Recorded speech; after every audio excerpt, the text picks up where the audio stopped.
आइए चलते हैं अपने वीडियो की तरफ। सबसे पहले जो है छोटा ऊ है और ये बड़ा ऊ है। अब इसे हमें किस तरह कन्वर्ट करना है, देखिए ये आता छोटा ऊ, ये आता बड़ा ऊ। अब इसको उर्दू बनाना है तो इसके लिए आता अलिफ पेश ऊ।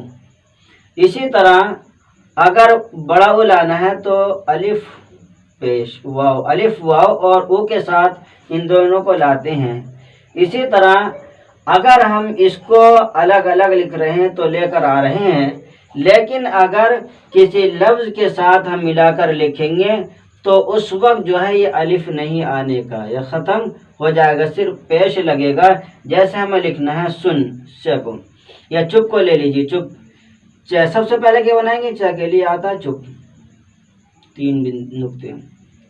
उसके बाद हम इसको चुप बनाने के लिए इस पर पेश लगा देंगे, समझे, ये पेश लगा देंगे और अलिफ को ख़त्म कर देंगे। अलिफ नहीं लिखा जाएगा, उसके बाद पे बना देंगे तो ये इस तरह लिखा जाएगा, चे बन गया, उसके बाद पे इस तरह लिखा जाएगा, इस तरह पेश लगा दिया जाएगा। और आपको ये पता चल चुका है, इससे पहले आप सुन चुके हैं कि उर्दू के अंदर ज़बर ज़ेर पेश किसी हर्फ पर नहीं लगाए जाते।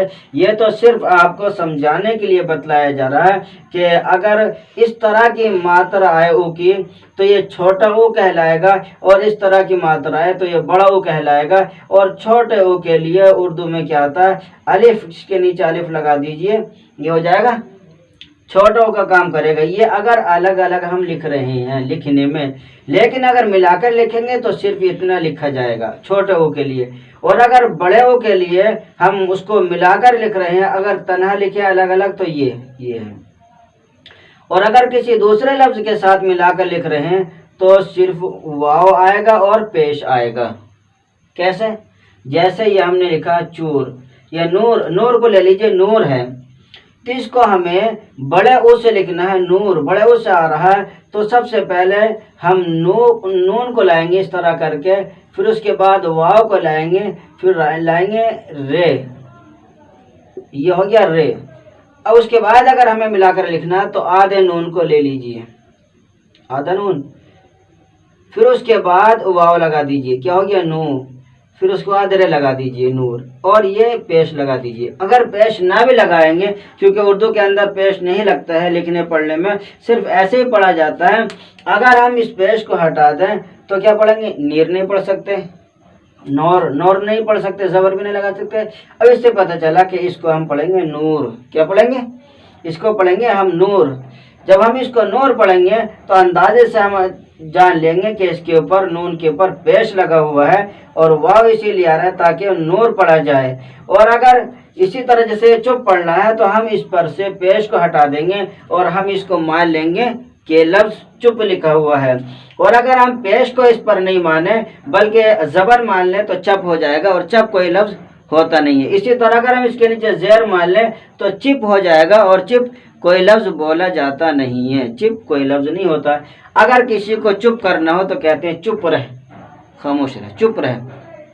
कोई ये नहीं कहता चुप रह, चिप रह, ये नहीं कहता, बल्कि कहता चुप रह। अगर चुप लिखना और इसके ऊपर पेश लगा हुआ नहीं है, हमने आपको बतलाया था कि उर्दू के अंदर जब हम पढ़ेंगे तो ज़बर ज़ेर पेश नहीं लगाते, बल्कि बगैर ज़ेर ज़बर के पढ़ते हैं। तो आज की वीडियो के अंदर यही समझाना था कि छोटे ऊ और बड़े ऊ को उर्दू में अलिफ के साथ और पेश लगाकर, इसी तरह अलिफ और वाव के साथ पेश लगाकर किस तरह इस्तेमाल करते हैं। लिखने में तो ये अलग अलग है, लेकिन जब मिलाकर लिखेंगे तो ये अलिफ ख़त्म हो जाएगा दोनों का, पेश भी ख़त्म हो जाएगा, सिर्फ बड़े ऊ में वाव बचेगा और छोटे ऊ के लिए पेश बचेगा, पेश भी ख़त्म कर दिया जाएगा। सिर्फ जो है बड़े ऊ की पहचान ये हो जाएगी कि वाव बचा हुआ है, वहाँ वाव बचा हुआ है, पहचान ये होगी। और छोटे ऊ से हम अलिफ आता है और पेश आता है तो उस अलिफ को भी ख़त्म कर दिया जाएगा, और उसके बाद जो पेश आता है उसको भी ख़त्म कर दिया जाएगा। देखिए इसको समझना बहुत आसान है। चलिए चलते हैं। सबसे पहला लफ्ज़ है सुन, सबसे पहला लफ्ज़ सुन है। इसके अंदर हमें ये देखना है कि छोटे ओ की मात्रा आ रही है और ये बड़े ओ की मात्रा आ रही है, देखना। और मैंने बताया था ये छोटे ओ की मात्रा और ये बड़े ओ की मात्रा कहलाती है, इसको पहचानना है। जो इधर घूम जाए वो छोटा ओ और उधर घूम जाए तो वो बड़ा ओ। अब हमने इसके अंदर देखा स के ऊपर जो लगा हुआ है हमारे तरफ की मात्रा इस तरह लगी हुई है, और ये हम बता चुके हैं कि छोटे ऊ की मात्रा है। तो हमें पता चला कि छोटे ऊ की मात्रा है। हम उसके लिए पेश लाएंगे। देखिए सबसे पहले हम लेते हैं सीन को, सीन ले लिया। उसके बाद ऊ के लिए अलिफ पेश, ये पूरा लफ्ज लेंगे। उसके बाद हम नून को लेंगे। उर्दू में न के लिए क्या था? नून। अब अगर हमें इसको मिलाकर लिखना है तो इस वाले अलिफ को भी हम खत्म कर देंगे और पेश को भी खत्म कर देंगे। देखिए अलिफ को हमने खत्म कर दिया, सबसे पहले क्या लिया? सीन, सीन ले लिया। अब उसके पास पेश लगा दिया, क्या हो गया? सू, क्योंकि अलिफ खत्म हो जाता है, लिखने में नहीं आता। अब ये हम नून लगा देंगे, क्या हो गया? सुन। बहुत आसान और सिंपल है, ये हो गया सुन। ये तो उस पर पेश हमने सिर्फ आपको समझाने की वजह से लगाया है, आपको समझाने की वजह से लगाया, वरना इसके ऊपर से पेश खत्म कर देंगे। मैंने उससे सुना, मैंने सुनकर ये लिखा, कोई सन कर नहीं कहता, सिन कर नहीं कहता, बल्कि मैंने सुनकर ये लिखा। उसके बाद अगला लफ्ज है बुन। अगला लफ्ज क्या है? बुन है। बुन अगला लफ्ज है। तो देखिए उसके अंदर भी बे के नीचे ओ की मात्रा आ रही है, और आप ये पढ़ चुके, अगर इस तरह ओ की मात्रा आता है तो छोटे ओ की कहलाती है। हम इसको देखिए कि बे के लिए, बा के लिए क्या था उर्दू में? बे। उसके बाद अलिफ ओ की मात्रा ओ हो गया। उसके बाद नून, ये हो गया नून। उसके बाद अगर हमें इसको मिलाकर लिखना तो आधे बे को हम उठा लेते हैं, बे, और पेश को इसके ऊपर लगा देंगे और नून को यहाँ बना देंगे। मैंने बताया था कि अलिफ जो है लिखने में नहीं आता है, और अगर हम इसको अलिफ के साथ लिखने लगे तो देखिए बुन किस तरह हो जाएगा?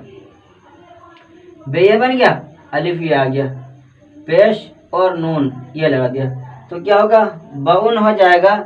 अब बाउन ये कोई लफ्ज नहीं होता, इसलिए इस अलिफ को हम खत्म कर देंगे। देखिए खत्म हो गया, और इसको नून में मिला देंगे, क्या हो गया? बुन हो गया। क्या हुआ? इस तरह करके देखिए क्या हुआ? ये बुन हो गया।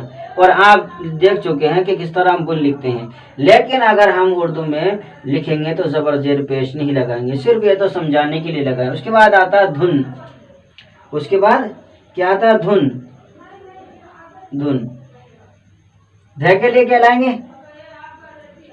दाल और है।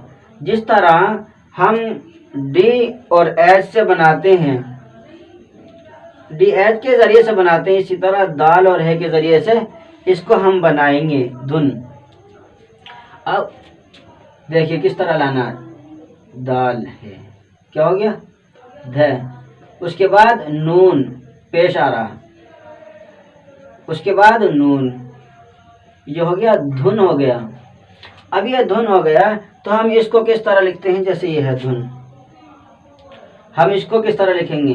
देखिए दाल ले आएंगे, उसके बाद हे लाएंगे, ध हो गया, फिर उसके बाद पेश लगा देंगे और ये हो जाएगा, पेश लगा देंगे। देखिए अब ध को इस तरह ये आ गई, इस तरह बन के, फिर उसके बाद नून को इसी है के अंदर मिला देंगे, ये हो जाएगा धुन। कोई मुश्किल नहीं है, बहुत आसान और सिंपल है, ये कोई मुश्किल नहीं है, ये हो गया धुन। चलिए आगे चलते हैं। अगला लफ्ज जो आता है वो है चोर। अगला लफ्ज चोर है। चे के लिए क्या आता है? देखिए चे, चे के लिए चे। अब इसके अंदर हमें देखना है कि ओ की मात्रा किधर को है? इस साइड को है, दूसरी तरफ सीधी तरफ को है, ये उल्टी तरफ को नहीं है। तो इससे पता चला कि ये बड़े ओ की मात्रा है, और हमने बतलाया था कि बड़े ओ की मात्रा वाव और अलिफ के साथ इस तरह लिखते हैं। ये हम देखने में तो ये इस तरह हम लिखेंगे अलग, लेकिन अगर हम दूसरे लफ्ज के साथ मिलाकर लिखेंगे तो क्या इसी तरह लिखेंगे, ये इसको बदल कर लिखेंगे। अगर किसी लफ्ज के साथ जैसे चे आ रहा है, इसके बाद नूर आ रहा है, तो हम मिलाकर जो लिखेंगे उसके लिखने का तरीका क्या होगा? देखिए चोर है, उसके बाद अलिफ उ ये हो गया उ। उसके बाद रे। अगर हमें इसको लिखना है तो हम इस अलिफ और पेश को ख़त्म कर देंगे, लेकिन समझाने के लिए आपको पेश लगाएंगे। देखिए किस तरह, चे के आदेश से वो उठा लीजिए, ये हो गया चे। वाव को इसमें मिला दीजिए, चू हो गया, ये चू हो गया। उसके बाद रे लगा दीजिए, चूर, ये बन गया चूर। और अगर हम इसको लिखेंगे तो बगैर पेश के भी लिखेंगे। इसको लिखने का तरीका ये है कि इसमें वाव आगे, इसकी निशानी बाकी रहेगा बड़े ऊ में, वाव ख़त्म नहीं होने का कहीं भी, जहाँ बड़े ऊ का हम काम करेंगे इसमें वाव ख़त्म नहीं होने का बिल्कुल भी, चाहे कितने हैं वो हो जाए। देखिए चलते हैं किस तरह लिखना। हमने चे बना दिया, और इसके लिए क्या आता है, ओ के लिए अलिफ वाव, ठीक। उसके बाद क्या आता है, रे। अगर हमें इसको मिलाकर लिखना है तो अलिफ को हम खत्म कर देंगे, चे को आधा लेकर आएंगे, पता है तभी चे, ये बन गया चे। उसके बाद वाव हमने बना दिया, चू हो गया। उसके बाद हम बना देंगे रे, क्या हो गया, चूर। अब पहचान के लिए इसमें लगा देंगे पेश की निशानी, ये हो गया चोर। कितना आसान और सिंपल है, कोई मुश्किल नहीं है। चलिए आगे चलते हैं। अगला लफ्ज आता है नूर। इसके अंदर भी क्या है, बड़े ओ की मात्रा, इसको भी इसी तरह लिखेंगे। देखिए न के लिए उर्दू में क्या था, बोलो नून, नून नून आता। उसके बाद अलिफ वाव, उसके बाद क्या आता, रे, क्या है, नूर। अगर हमें इसको लिखना है तो आधे नून को हम यहाँ ले लेंगे, देखिए नून, फिर वाव को यहाँ हम बना देंगे, हैं, अलिफ और पेश को हमने ख़त्म कर दिया, ये हो गया रे, बन गया नूर। पेश लगा दीजिए, नूर हो गया, समझने के लिए कोई मुश्किल नहीं है। चलिए आगे चलते हैं। इसी तरह आता है दूर, ये भी बड़े उस आता है, हम लिखेंगे दाल। उसके बाद अलिफ वाव, और उसके बाद आता रे। देखिए कुछ लफ्ज ऐसे होते हैं जो लिखे जाते हैं और पढ़े नहीं जाते हैं। इस तरह कुछ लफ्ज तो लिखने के सिंगल के एतबार से तो लिखे जाते हैं, लेकिन जब मिलाकर लिखते हैं तो उनको पूरे को नहीं लिखा जाता, बल्कि थोड़े हिस्से को ले लिया जाता है। जैसे वाव को यहाँ ले लिया जाएगा, जैसे दूर लिखना है, दाल वाव और रे, ये हो गया दूर। देखिए दूर हो गया ये, चाहे पेश लगा दीजिए अब भी हो जाएगा दूर। उसके बाद आता फूस, हमें लिखना है फूस। इसके अंदर भी क्या, बड़े की मात्रा, फे, फे अलिफ वाव से, फूस। से के लिए क्या था, सीन, से के लिए सीन आता है। देखिए हम इसको किस तरह लिखेंगे, यह क्या हो गया, फे, यह वाव लगा दिया ओ की मात्रा के लिए, और ये बन गया सीन, ये हो गया फूस। बहुत आसान और सिंपल है, कोई मुश्किल नहीं है इसको समझना और इसको लिखना। आगे चलते हैं। सबसे उसके बाद लफ्ज है शालू। शालू, शाह के लिए क्या आता है, शीन, आपने पढ़ा। उसके बाद आ के लिए अलिफ, उसके बाद लाम, फिर लाम के बाद जो लाम पर ओ की मात्रा आ रही है ये सीधी उल्टी तरफ को जा रही है। इसका मतलब ये है कि बड़े ओ की मात्रा अलिफ वाव के साथ हम इसको लिखेंगे। अगर हमें शालू लिखना है तो देखिए शीन अलिफ शाह हो गया, फिर लाम का आधा ले लेंगे ये, फिर वाव हम यहाँ लगा देंगे, ये हो जाएगा शालू। कितना आसान और सिंपल है। अगर आप पेश लगाना चाहते हो यहाँ लगा सकते हो, ये हो गया शालू। अगला लफ्ज है चुप।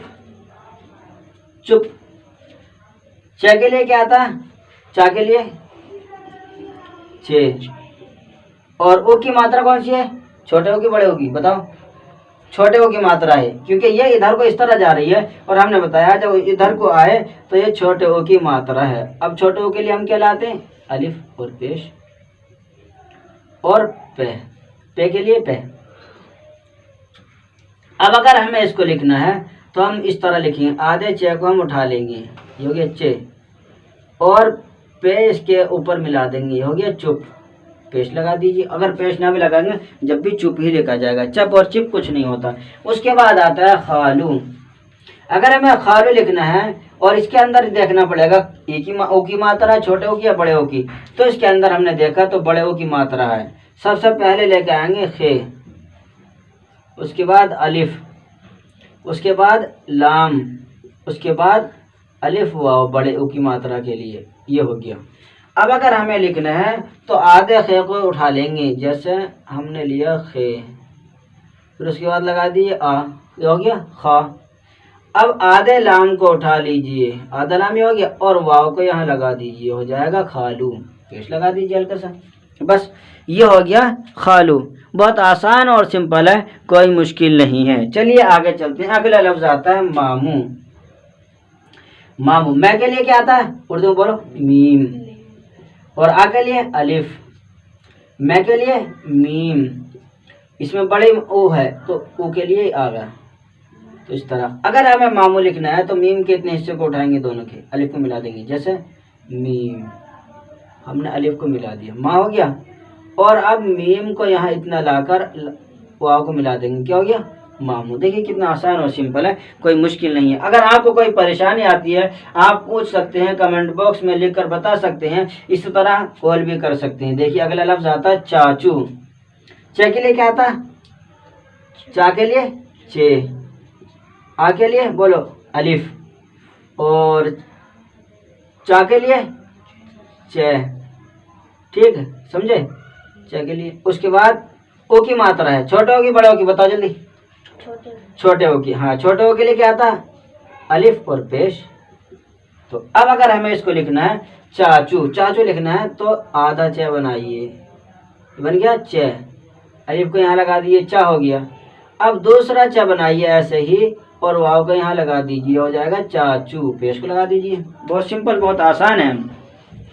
चलिए आगे चलते हैं। अगला लफ्ज जो है रूपा, समझे, रूपा।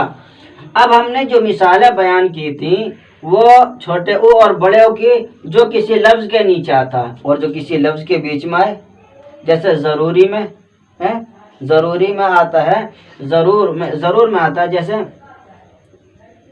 जरूर में आता है, इसी तरह सुरूर में आता है, इसी तरह मुरूर में आता है। तो ये सारे लफ्ज आते हैं, तो हम इस वाली ओ की मात्रा को किससे लिखेंगे, छोटे ओ से लिखेंगे या बड़े ओ से लिखेंगे। जो ये मात्रा आ रही है छोटे ओ से लिखेंगे, बड़े ओ से लिखेंगे, नहीं, इसको हम छोटे ओ से लिखेंगे, बड़े ओ से हमें ये देखना है। एक है अगर हमने छोटे ओ को लगा दिया इस तरह करके, इस तरह, तो छोटा ओ क्या पड़ा जाएगा, रूपा, रूपा, और यह रूपा। इससे पता चला कि थोड़ा खींच कर पढ़ना पड़ेगा, तो अलिफ वाव के साथ लिखा जाएगा, और जो थोड़ा खींचे वो बड़ा ओ कहलाता है। रूपा के अंदर हम जो है बड़ा ओ का इस्तेमाल करेंगे। और बड़ा ओ कैसे होता है आपको बतलाया था, अलिफ वाव के साथ, ये हो गया बड़ा ओ। अब हमें देखिए रूपा लिखना है, रे, रा के लिए रे, और ओ के लिए अलिफ वाव, उसके बाद पे के लिए, उसके बाद अलिफ, रूपा। अगर हमें इसको लिखना है तो हम रे को उठा लेंगे, पूरे को उठा लिया, फिर उसके बाद अलिफ और पेश को छोड़ देंगे, वाव को उठा लेंगे, क्या हो गया रू, और पे के आधे हिस्से को हम ले लेंगे, क्या हो गया रूप हो गया। यहाँ को अलिफ हमने लगा दिया, ये हो गया रूपा। कितना सिंपल, कितना आसान है। अगर हम छोटे उसे इसको लिखेंगे तो क्या हो जाएगा, रूपा हो जाएगा, रूपा। और रूपा कोई चीज़ नहीं होती, किसी का नाम नहीं होता रूपा। चलिए आगे चलते हैं। आगे मूली, गाजर, मूली। मैं के लिए क्या आता है, मीम, और ओ के लिए, छोटे ओ की बड़े ओ की, बताओ। हाँ बड़े ओ की है तो अलिफ वाव और पेश, उसके बाद ल के लिए उर्दू में लाम, और ए के लिए क्या आता बोलो, या आता, समझे, या। अगर मात्रा इधर से लगेगी तो जेर आएगा इस तरह, और मात्रा इधर से लगेगी तो या आएगी इस तरह, समझे। इसको समझने की जरूरत है। सबसे पहले हम मीम को उठा लेंगे, आधे मीम को, देखिए आगे मीम, वाव को इसमें लगा देंगे, मुंह हो गया, समझे, मुंह, और लाम को, आधे लाम को हम ले लेंगे, क्या हो गया मूल, और या को इसके अंदर हमने लगा दिया, ये हो गया मूली। बहुत आसान और सिंपल है, कोई मुश्किल नहीं है समझना। चलिए आगे चलते हैं। अगला लफ्ज है छोरी। छोरी किसे कहते हैं, लड़की को, छोरी है। अगर हमें छोरी लिखना है तो इसके अंदर उ की मात्रा है, इसको भी हम वाव से लिखेंगे, अलिफ, छोरी। 6 बनाते हैं, सबसे पहले 6, चे और हे को जब मिला देंगे बन जाएगा 6। जैसे हम इंग्लिश के अंदर लिखना है तो CH, च हो गया, च हो गया। और अगर इसको छ बनाना है तो डबल एच, ये हो जाएगा छ, छोरी। इस तरह करके हम बना देंगे, ये हो जाएगा छोरी। ठीक है, छोरी। तो ये हो गया छोरी। उसके बाद क्या आता, अलिफ वाव पेश, उसके बाद रे, उसके बाद ई के लिए क्या था बोलो, या। सबसे पहले हम क्या लेंगे, छह को लेंगे, वाव को हम लगा देंगे, ओके है ना। फिर उसके बाद रे को, या। ये हो गया छोरी। कोई मुश्किल नहीं है, बहुत आसान है। उसके बाद कहते हैं चालू। चालू के अंदर कौन सी मात्रा, हाँ बड़े ओ की मात्रा। चलिए सबसे पहले बनाते हैं हम चे, उसके बाद अलिफ, उसके बाद लाम, उसके बाद ओ। अब इसे लिखना है चालू, तो सबसे पहले लाएंगे चे के आधे हिस्से को, उसके बाद अलिफ, लाम के आधे को लेंगे, वाव लगा देंगे, और ये चालू। कितना आसान और सिंपल है, कोई मुश्किल नहीं है समझना इसको, बहुत आसान है, कोई भी समझ सकता है। अगले लफ्ज हम लेते हैं लालू। हमें लालू लिखना है। लालू के अंदर कौन सी मात्रा, बड़े होगी। सबसे पहले लेंगे लाम, उसके बाद आ के लिए बोलो अलिफ, और ला के लिए लाम, उसके बाद बड़े हो के लिए अलिफ वाव पेश। तो इसको लिखना है लालू, तो हम आधे लाम को इस तरह बनाएंगे, फिर अलिफ को उठाकर यहाँ ले आएंगे, है ना, क्या हो गया ला। फिर उसके बाद आधे लाम को बनाएंगे और वाव को यहाँ मिला देंगे, हो जाएगा लालू। समझे, बहुत आसान है, सिंपल है। अगला लफ्ज चलते हैं, बहुत देखते हैं क्या है, कुछ। कुछ, कुछ क्या के लिए क्या आता, बोलो काफ, हाँ बोलते रहो काफ। और वो के लिए छोटा अलिफ पेश, हाँ अलिफ पेश, ये छोटा वो है, तो अलिफ और पेश हम ले आए। उसके बाद छह के लिए क्या था, अभी बताया था ना, सी डबल एच, छह। हाँ तो ये हो गया छह। अगर हमें इसको लिखना है तो किस तरह लिखेंगे, देखिए कुछ, हम काफ को लेकर आएंगे, आधे काफ को, हो गया, और पेश को इस पे लगा देंगे, क्योंकि हम अलिफ को लिखने में, देखने में तो अगर सिंगल लिखेंगे तो अलिफ लिखा जाएगा, लेकिन मिलाकर लिखते हैं तो अलिफ नहीं लिखा जाता है। तो इस तरह करके हम छह बना देंगे, ये हो गया कुछ। ये कितना आसान और सिंपल है, कोई मुश्किल नहीं है इसको समझना। चलिए आगे चलते हैं। अगला लफ्ज क्या है, दुम। ऐसे छोटी या की मात्रा, बड़े की, जल्दी बताओ। छोटे ओ की मात्रा। दाल के लिए क्या आता है, द, और ऊ के लिए अलिफ पेश ऊ, और मैं के लिए मीम। तो अगर हमें दुम लिखना है तो हमने बताया था कि अलिफ नहीं लिखा जाता, तो हम सबसे पहले लाएंगे दाल और मीम को यहाँ बना देंगे, पेश लगा देंगे, क्या हो जाएगा दुम।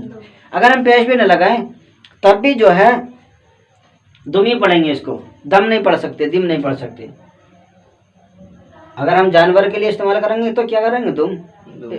फला चीज की पूंछ, पूंछ दुम को कहते हैं, पूंछ, पूंछ को कहते हैं दुम। उसके बाद आता है रेनू, रेनू, समझे।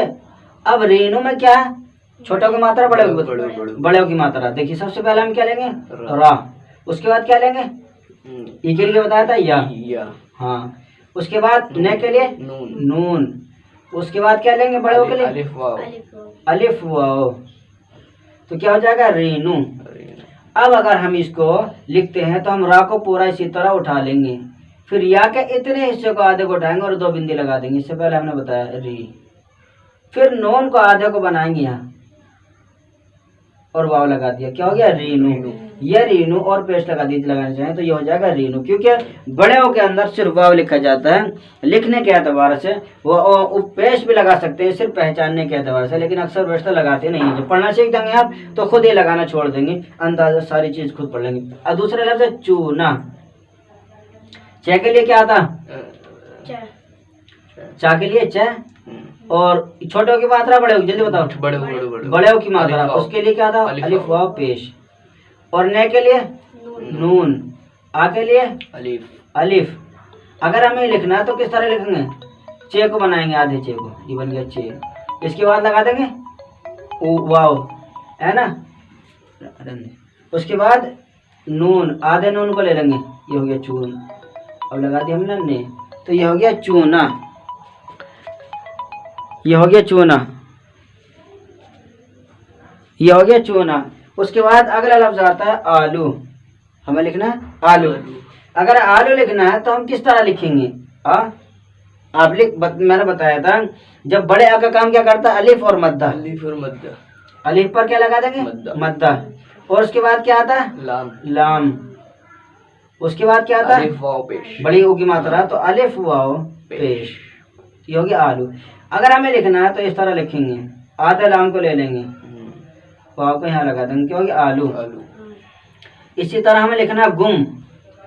ये के लिए बताओ क्या आता है, गाफ। गाफ। सही बता रहे हो, हाँ गाफ ही आता है। गाफ ही आता। समझदार बच्चे हमारे माशाल्लाह। ओ के लिए छोटे ओ की मात्रा, बड़े ओ की, बड़े छोटे छोटे के लिए क्या आता अलिफ पेश, है, अलिफ अलिफ पेश माशाल्लाह। और मैं के लिए मीम। मीम। देखिए समझदार बच्चे हैं। अब ये मीम आ गया, उसके बाद अगर हमें लिखना है तो किस तरह लिखेंगे, आधे ग को ले लेंगे और मीम को मिला देंगे और पेश लगा देंगे ऊपर। देखिए हम बनाते हैं ग, ये क्या हो गया, ग, पेश लग गया और यहाँ बना दिया हमने मीम। ये हो गया गुम। बहुत आसान है, सिंपल है, कोई मुश्किल नहीं। सुम, सुम। अब स के लिए क्या आगे बोलो, सीम। ओ के लिए अलिफ पेश। हाँ बोलते रहो। और मैं के लिए मीम। मीम। अब इनको मिलाना है तो किस तरह मिलाएंगे, सुम। से के लिए क्या था, सीम। हाँ, और यही हम मीम को बना देंगे और पेश लगा देंगे, क्या हो गया, सुम।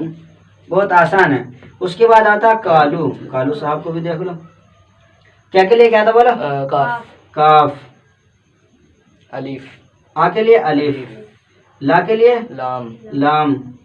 लाम के ऊपर छोटों की मात्रा, छोटे बड़े की मात्रा, तो उसके लिए क्या था, अलिफ वाव पेश। अलिफ वाव पेश। तो हम इसको कैसे लिखेंगे, देखिए सबसे पहले हम काफ को लेंगे, काफ इस तरह बनाएंगे, काफ है, फिर अलिफ को लगा देंगे, क्या हो गया, काफ। लाम को आधा लेंगे, आधा ले लिया, वो यहाँ बना देंगे, ये हो जाएगा कालू। कालू। बहुत आसान और सिंपल है, कोई मुश्किल नहीं है मेरे दोस्तों। ये बड़े ओ और छोटे ओ की जो मिसाल हमने बयान की है अलिफ और वाव के जरिए से, काफ आधा है, अलिफ और वाव के जरिए से पूरा तो हो गया। काफ आधा लेकर अलिफ को इसमें मिला दिया तो का हो गया, काफ अलिफ जबर का। अच्छा। और लाम वाव पेश लू, कालू। मुझे लगा काफ आधा है, आपने ऐसे लिखा है। नहीं, काफ जो है ये मिलाकर जब लिखेंगे आधा लिखा जाएगा और जब हम पूरा लिखेंगे तो पूरा लिखेंगे, मिला के आधा लफ्ज कट जाता है। अच्छा। क्योंकि अगर हम पूरा लफ्ज लिखें, काफी है, देखो इतना बड़ा लफ्ज ये है, अलिफ यहाँ मिलाएंगे तो क्या हो जाएगा, काफ। देखो ये लिखने में ये लिए, तो ये भी लिखने में सही नहीं लग रहा और ये पता नहीं कैसे लग रहा, तो हम इसको खत्म करके इस तरह करते हैं, लिखने के एतबार से ऐसे बना दिया, इतना काफ, ये बना दिया अलिफ, का हो गया। फिर लाम ले आए और वाव लगा दिया, क्या हो गया, कालू। काफ अलिफ, काफ अलिफ जबर का, लाम वाव पेश लू, कालू। तो ये हो गया कालू। तो ये लिखने का तरीका है। तो मेरे दोस्तों आज की हमने वीडियो के अंदर बयान किया, जो बताया है छोटे ओ और बड़े ओ को उर्दू में अलिफ पेश और अलिफ वाव पेश के जरिए किस तरह से हम उनको कन्वर्ट करते हैं, उर्दू में किस तरह हम लिखते हैं। देखिए आज की वीडियो के अंदर अगर आपको कोई कमी महसूस हो रही है तो आप कमेंट बॉक्स में लिखकर बता सकते हैं। और आज की हमारी वीडियो कैसी लगी बताएं, हमारी वीडियो को लाइक और शेयर भी करें और ज़्यादा से ज़्यादा सब्सक्राइब करें।